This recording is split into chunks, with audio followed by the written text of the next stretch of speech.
Hi, welcome to learning നോക്ക്. നമ്മൾ കഴിഞ്ഞ ക്ലാസ്സുകളിലായിട്ട് ഫിസിക്കൽ സയൻസിൻ്റെ ആദ്യത്തെ 50 ക്വസ്റ്റ്യൻസ് ഡിസ്കസ് ചെയ്തു. ഇന്ന് ബാക്കിയുള്ള ക്വസ്റ്റ്യൻസ് നോക്കാം. ആദ്യത്തെ ചോദ്യം, ബോർ മാതൃകയിൽ ഇലക്ട്രോണിൻ്റെ കോണീയ ആവേഗം എത്രയാണ്? Answer option D NH/2π. ഇത് ബോറിൻ്റെ പോസ്റ്റുലേറ്റിലുള്ളതാണ്. അടുത്ത ചോദ്യം, താഴെ പറയുന്നവയിൽ ഏതാണ് പ്രകാശത്തിൻ്റെ തരംഗ സ്വഭാവം പ്രകടമാക്കുന്നത്?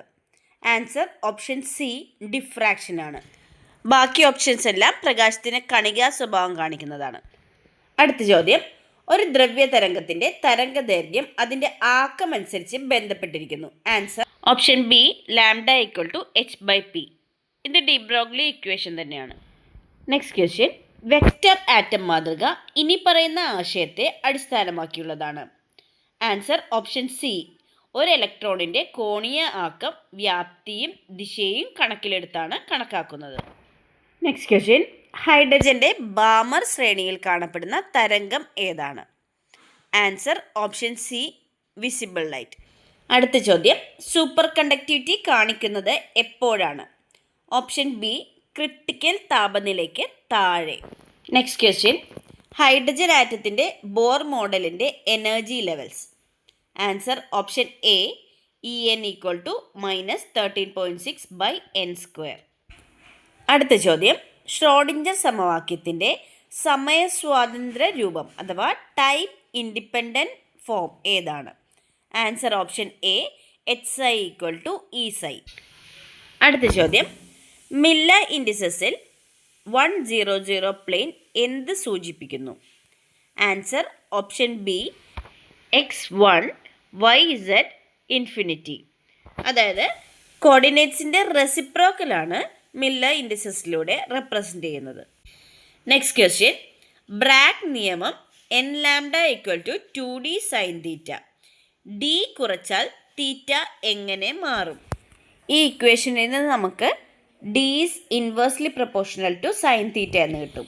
തീറ്റ കുറയുമ്പോൾ sin θ കുറയും, sin θ കുറയുമ്പോൾ d കൂടും. So answer A. അടുത്ത ചോദ്യം, താഴെ പറയുന്നവയിൽ ഏതാണ് ഒരു ഓർബിറ്റലിൻ്റെ ക്വാണ്ടം സംഖ്യകൾ? ആൻസർ ഓപ്ഷൻ ബി ആണ്. ഇവിടെ ഓപ്ഷൻ എയിൽ n = 4 ആണ്. സോ ഒരിക്കലും l = 4 വരില്ല.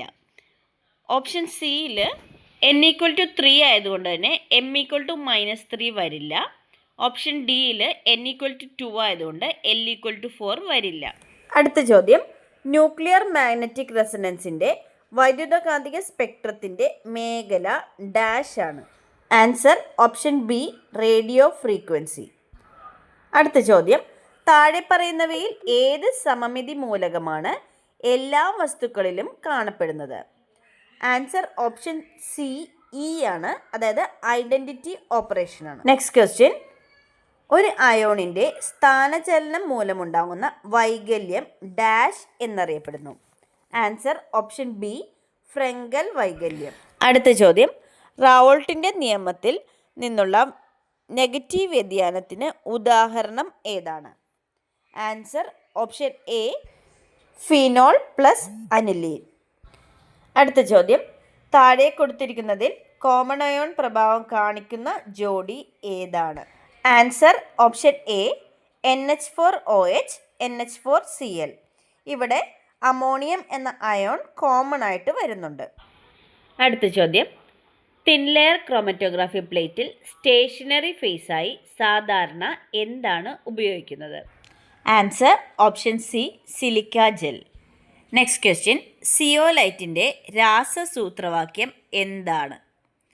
Answer option D Na6 Al6 Si6 O24 2H2O.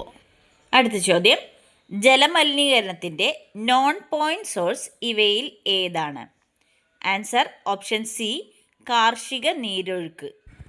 അടുത്ത ചോദ്യം, താഴെ കൊടുത്തിരിക്കുന്നവയിൽ ഹരിതഗൃഹവാതകമല്ലാത്തത് ഏതാണ്? Answer option D nitrogen. Next question, square planar കോംപ്ലക്സുകളിലെ ഡി ഓർബിറ്റലുകളുടെ ഊർജ്ജനിലകളുടെ അടിസ്ഥാനത്തിലുള്ള ശരിയായ ക്രമം ഏതാണ്? Answer option B. Next question. CONH3 5 times SO4 Br, CONH3 5 times Br SO4 എന്നീ കോംപ്ലക്സ് സംയുക്തങ്ങൾ താഴെ പറയുന്നവയിൽ ഏത് ഐസോമറുകൾക്ക് ഉദാഹരണമാണ്? Answer option A. അയണൈസേഷൻ ഐസോമറുകൾ. താഴെ തന്നിട്ടുള്ള സംയുക്തങ്ങളിൽ ഏത് സംയുക്തമാണ് ഏറ്റവും ശക്തിയുള്ള ഹൈഡ്രജൻ ബോണ്ട് രൂപീകരിക്കുന്നത്? Answer option A. HF. Bond ഓർഡറുകളുടെ അടിസ്ഥാനത്തിൽ ക്രമീകരിക്കുമ്പോൾ താഴെ തന്നിരിക്കുന്നവയിൽ ശരിയായ ക്രമം ഏത്? Answer option D. അടുത്ത ക്വസ്റ്റ്യൻ. XeFa2- ശരിയായ ഘടനാരൂപം ആണ്? Answer option C. Square antiprism. 75ാമത്തെ ക്വസ്റ്റ്യൻ വരെയാണ് ഇന്നത്തെ ക്ലാസ്സിൽ നമ്മൾ ഡിസ്കസ് ചെയ്തിരിക്കുന്നത്. ബാക്കി ക്വസ്റ്റ്യൻസ് അടുത്ത ക്ലാസ്സിൽ നമുക്ക് ഡിസ്കസ് ചെയ്യാം. Thank you all.